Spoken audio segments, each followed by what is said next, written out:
वंदे मातरम। मैं हूँ आपके साथ ऋतु भंडारी और चुनावी अखाड़ा की इस खास पेशकश में आप सभी का बहुत स्वागत है। हम इस वक्त खड़े हैं साउथ दिल्ली के वार्ड नंबर 52 में, जो कि महावीर एनक्लेव कहा जाता है इस एरिया को। और ऐसे में तमाम तरह की जो बातें हैं यहाँ पर सामने आती है, लेकिन इस बीच ये भी बता दें कि बीजेपी का फिलहाल कब्जा है। और ऐसे में कहा यह भी जा रहा है कि कभी एक समय में बहुजन समाजवादी पार्टी ने भी यहाँ पर अपना राज किया था एमसीडी इलेक्शन के दौरान। ऐसे में कांग्रेस भी यहाँ पर रही है और ऐसे में कई तरह के जो मुद्दे हैं, लेकिन विकास जो सबसे ज़्यादा फोकस यहाँ पर किया जाता है, विकास के मुद्दों पर कोई बात करता हुआ नजर नहीं आता। दावे वादे किए जाते हैं, लेकिन इस बीच मेरे सहयोगी यहाँ राजकुमार चौधरी भी मौजूद है, जो आगे चर्चा को आगे बढ़ाएंगे और जानेंगे कि किस तरह के रिएक्शन यहाँ पर लोगों के निकल रहे हैं।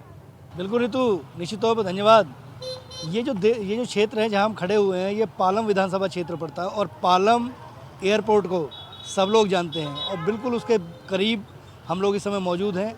ये जो वार्ड है, इस वार्ड में तकरीबन 70,000 के आसपास मतदाता हैं और बड़े वार्ड के तौर पर माना जाता है, क्योंकि अब तक ऋतु हम लोग जहाँ भी गए हैं वहाँ तकरीबन 40 से और 55,000 वोटों के आसपास शायद वोटर मिले हैं हमें।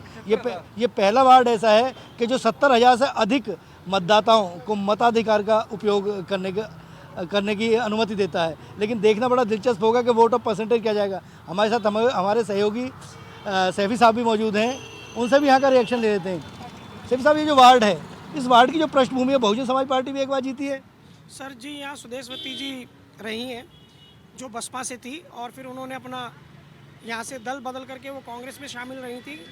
और कांग्रेस में जब शामिल रही 2017 में, तो उनके सामने थे यहाँ से राजकुमार कराना जी, जिन्होंने उनसे सीट ये छीन ली, यानी जीत ली कहा जाएगा इसको, क्योंकि उस समय बीजेपी के कैंडिडेट राजकुमार कराना पर लोगों ने ज़्यादा भरोसा किया और उनको अपना मत दिया। उसके बाद मैं आपको बता दूं कि यहाँ की जो पृष्ठभूमि है, यहाँ की विधायक जो है भावना गौड़ है आम आदमी पार्टी से। पहले यहाँ भाजपा के दिग्गज नेता धर्मदेव सोलंकी वरिष्ठ नेताओं में आते थे, उनके पास ये सीट थी और लंबे समय तक उनके पास सीट रही। कहना गलत नहीं होगा, 3 से 4 बार ये सीट उनके पास रही। उसके बाद भावना गौड़ आई और उनके टाइम में ही ये राजकुमार कराना जी भाजपा की तरफ से सीट निकाल के गए। 70+ यहाँ वोटिंग है।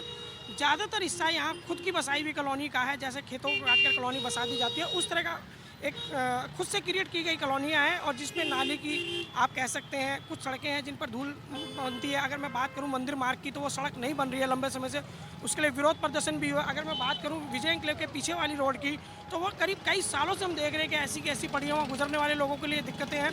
तो अब और कुछ काम भी हुए हैं ऐसे में, कुछ सड़कें बनी हुई हैं, कुछ रह गई हैं। बिजली पानी के आम मुद्दे हैं, देखना होगा कि वोटर किस तरफ जाता है।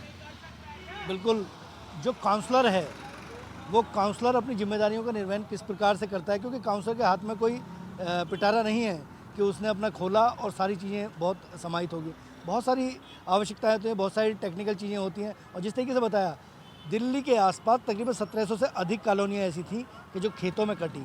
बाद में जिस तरीके से पब्लिक आती रही, क्योंकि पूरे देश का व्यक्ति दिल्ली में रहता है और दिल्ली में कोई स्थायी पॉपुलेशन नहीं है, तो पूरे देश से लोग आकर रहे, कुछ रोजगार की तलाश में आए। आज़ादी के बाद तमाम तरह के जो डेवलपमेंट हुए, तो 1700 के आसपास जो कॉलोनियाँ हैं उनको डेवलप करने की स्थिति आई, क्योंकि फंड की आवश्यकता होती है और वहीं से जो जनरेट होता है पैसा, उसी के थ्रू चीज़ें हो जाती हैं। लेकिन राजकुमार के पास अभी फ़िलहाल ये वार्ड है और भारतीय जनता पार्टी का काउंसलर है। लेकिन देखना दिलचस्प होगा। और ऋतु, बिल्कुल एक और बहुत बढ़िया बात जो चीज़ें निकल के आई हैं, वो कहीं ना कहीं एक चीज़ जरूर निकल के आई है कि वोटर अपने मताधिकार का उपयोग कैसे करता है, ये बड़ा देखना दिलचस्प होगा। लेकिन एक चीज़ जरूर माननी पड़ेगी कि लोग राजनीति के प्रति जागरूक हो रहे हैं। अब लोग जवाब भी पूछ रहे हैं, लोग अपनी समस्याओं को कह भी रहे हैं। और बहुत सारे लोग हैं जो अभी भी कैमरे पे आना नहीं चाहते, लेकिन यहाँ कुछ लोग हैं, चुनिंदा लोग हैं। इस वार्ड में हम लोग आए, हालांकि बहुत जगह हमें भीड़ मिलती है, लेकिन कई जगह ऐसी है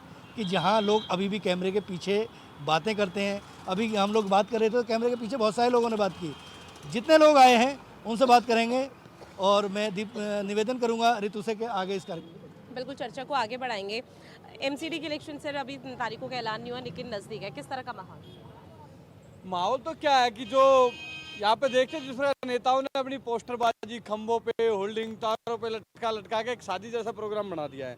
हमने इससे पहले कभी भी इस तरह की होल्डिंग पोस्टरबाजी नहीं देखी गई। इससे पहले भी हम पिछले 15 साल से देख रहे हैं राजनीति, और थोड़ा हमारा भी इंटरेस्ट है राजनीति में। लेकिन जो पोस्टरबाजी, जो होल्डिंग, जो गंद फैलाया गया है आम आदमी पार्टी के नेताओं के द्वारा, आपसी जो झगड़ा उनके अंदर, एक पोस्टर चिपकाता मैडम रात को, सुबह दूसरे आते, दूसरे के लोग उसको फाड़ के तीसरा चिपका देता है। मैं खंबे पे दिखाऊंगा ना तो पहले निकलेगा एक बंदे का, फाड़ेंगे ना उसके नीचे दूसरा बंदा आएगा। वो तो अपना प्रचार कर रहे हैं। प्रचार करें, इस तरह की गंदगी थोड़ी फैलानी है। अरे प्रचार करने के और भी बहुत सारे तरीके हैं। आप ठीक है, आप बधाई दिए किसी चीज़ की, आप होली की बधाई दिए, अब दिवाली की बधाई दिए, लेकिन जो समस्या, जो हम जनमानस की जो समस्या है उसकी तरफ कहते हैं हम जन सेवा कर रहे हैं, इसी तरह से जन सेवा करेंगे। अब सीवर की समस्या को उठाइए ना, लोगों के घरों में पानी भरा पड़ा 6-6 महीने से। कोई इंसान, यदि कोई बंदा अपना मकान बनाता, नींव खोदता, तो उसके अंदर 3-3 फुट पानी भर जाता है, 1-1 महीने तक पानी निकालने में लगे रहते हैं, लेकिन पानी खत्म होने का नाम नहीं ले रहा। सीवरेज की समस्या यहाँ पे सबसे बड़ा मुद्दा है, जो घोटाला आम आदमी पार्टी के द्वारा किया गया है। बीजेपी और आम आदमी पार्टी दोनों नूरा कुश्ती खेल रही है इस घोटाले में। कहीं ना कहीं बीजेपी की भी साथी, जब घोटाला हो रहा था तो बीजेपी ने इस आवाज को उठाया नहीं। क्या समस्या है आम जनमानस की? काफ़ी समस्याएं इलाके की हल हो चुकी हैं। थोड़ी बहुत कोई छोटी मोटी समस्याएं हैं, जिस प्रकार की गलियां ज़्यादातर महावीर इंक्लेव, विजय इंक्लेव वार्ड में बन चुकी हैं, और सीवर सिस्टम भी अच्छा हो गया है। और ये सारा आम आदमी पार्टी की जो विधायक हैं भावना गौड़ जी, उन्होंने किया है। बाकी थोड़ी सफाई की समस्या है, और बहुत एक समस्या ये है कि लोग इलीगल पार्किंग बहुत ज़्यादा करते हैं, जो कि एमसीडी या दिल्ली पुलिस का काम होना चाहिए, लेकिन वो लोग गलियों में कोई एक्शन नहीं लेते। दुकानदारों ने गलियां घेर रखी है, जैसे गुरुद्वारा रोड पूरी घिरी हुई है महावीर इंक्लेव में। तो इस तरह की समस्याएं काफ़ी हैं। बाकी गलियां वगैरह तो सारी कंप्लीट बन चुकी हैं, और सीवर वगैरह का काम पूरे तरीके से मतलब पिछले 5 साल में विकास हुआ है? बिल्कुल विकास हुआ है, 100% विकास हुआ है। आने वाले 5 सालों को सर आप किस तरह से देखते हैं? बेटे, आने वाले 5 सालों के लिए समस्याएं तो वही हैं, सीवर की, मीठे पीने वाले पानी की। अभी आ रहा है जाड़े में, और 1 महीने बाद कुछ काफ़ी गलियों में पानी अभी भी नहीं जा रहा है, और सीवर की समस्या तो है ही, और सड़कें भी कुछ बन गई हैं, कुछ नहीं बनी हैं। यही समस्याएं हैं। आप बिल्कुल 5 साल से समस्याएं बनी हुई है, लेकिन उसके बावजूद भी किसी तरह का यहाँ पर काम नहीं किया जा रहा। वजह क्या मानते हैं? मैडम, ये पहली बात तो ये है कि इस एरिया में बहुत बुरा हाल है। शराब का सासी इतने बैठे हुए हैं, शराब इतनी बिक रही है दलाले से, और पूरा कैप्चर कर रखा पूरे एरिया को, और लोग निकलना दुश्वार हो रखा है। पुलिस की कुछ प्रशासन में कुछ यहाँ पे हाल सही नहीं है, और पुलिस वाले जो वगैरह जो जितने भी हैं सब पैसे से लेते हैं, और कुछ यहाँ पे एमसीडी का भी कुछ खास वो नहीं है। मतलब वजह क्या है, कौन जिम्मेदार? जो सत्ता में है वो जिम्मेदार है, कौन? केजरीवाल। फिर अब आगे किस तरह की अपेक्षा आप करते हैं? अपेक्षा ये करते हैं जो ठीक करेगा हम उसके साथ में हैं। तो सर बदलाव की बयार बहेगी? अब बदलाव की बाहर तो है, हमने किधर जाए पब्लिक का कुछ मुर्गा पता नहीं, कहते कुछ है करेंगे कुछ। ये शराब की तो बहुत बड़ी समस्या है, सांसियों वाली है शराब बेचने की, घर घर में। अब केजरीवाल जी तो चलो ठीक है, खुलवाई दिया रोड पर, और बाकी बहन बेटियों का निकलना बड़ा दुर्लभ हो जाता है। ठीक है, यहाँ पर कई तरह के लोग हमारे दिखाई दे रहे हैं, उनसे भी जानने की कोशिश करेंगे कि किस तरह की समस्या यहाँ पर पैदा हो रही है। लेकिन इस बीच सर एक रिएक्शन आपसे। शराब का मुद्दा यहाँ पर बेहद गंभीर और संवेदनशील है, क्योंकि महिलाएं कई जगह सपोर्ट करती हुई नजर आई, कोई खिलाफ नजर आ रहा। अभी सर ने भी कहा कि शराब एक बड़ी समस्या है और गंभीर मुद्दा। देखो, ऐसा तो यहाँ पर शराब तो है ही है, वो तो कहने की कोई दिक्कत तो है नहीं, आपके सामने भी है ये है। लेकिन अब क्या किया जाए उसके लिए? कई बार उनके नाम पे FIR भी हुआ, लेकिन अब उस पर पुलिस हमारी डिसीजन नहीं लेती, तब उसके विषय में क्या किया जाए? और किस तरह के स्थानीय मुद्दे आप देखते हैं? हैं यहाँ कुल मिला के ठीक है, हमारे यहाँ तो साफ सफाई बढ़िया चल रही है। 5 साल में विकास हुआ? हाँ, विकास हुआ जी। आने वाले 5 साल में क्या देखते हैं? अरे बहुत बढ़िया, हमने देखा यहाँ पे जो निकल गया, बहुत बढ़िया रहा। ठीक है, 5 साल में विकास हुआ है, इस तरह की बातें यहाँ पर कही जा रही है। आने वाले 5 साल में भी विकास होगा, इस तरह की चीज़ें भी यहाँ पर कही जा रही है। लेकिन राजकुमार जी, जिस तरह से अभी तक प्रतिक्रिया सामने आई उसमें यह है कि 5 साल में विकास तो हुआ है, लेकिन आने वाले 5 साल में उन विकास को यहाँ पर देखते हैं, उस विकास को देखते हैं जो अधूरा छूट चुका है। तो क्या समझा जाए, क्या वाकई में जिस तरह से अभी तक विकास कार्य को प्रगति में यहाँ पर चलाया जा रहा है, आगे पटरी में वो चलती हुई गाड़ी नजर आएगी? बिल्कुल ऋतु, राजनीति के जरिए और सत्ता के जरिए कहीं ना कहीं एक आम आदमी का विकास करने की आवश्यकता होती है, और आम आदमी यदि प्रभावित हो रहा है तो उस सत्ता का कोई मतलब नहीं होता।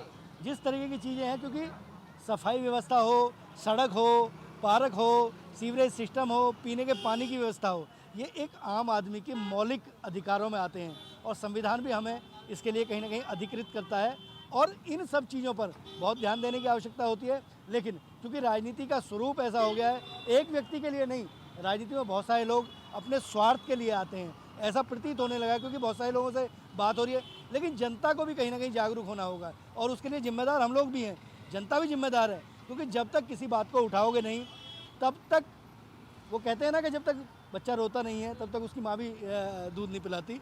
तो ये बिल्कुल सोचने की आवश्यकता है और लोगों को कहीं ना कहीं संगठित होने की ज़रूरत है। और ये जो चुनाव है, ये चुनाव एक ऐसा मौका होता है कि इसमें कहीं ना कहीं जो मतदाता है वो अपने मताधिकार के जरिए जो नेता हैं उन्हें आईना दिखाने का काम करता है और कई बार लोग हारने के बाद जीते हुए प्रतिनिधियों से ज़्यादा काम कर देते हैं। और विकास के मुद्दे पर जिस तरह से चुनाव हो रहा है, इसको लेकर अब जनता कितनी जिम्मेदार है, ये फलीभूत धरातल पर देखी जा रही है। लेकिन इस बीच जनता किस तरह से जागरूक अपने मत को लेकर यहाँ पर हो रही है, वो देखना काफ़ी महत्वपूर्ण होगा। और अब सत्ता पर काबिज कौन होता है, ये भी देखना दिलचस्प होगा।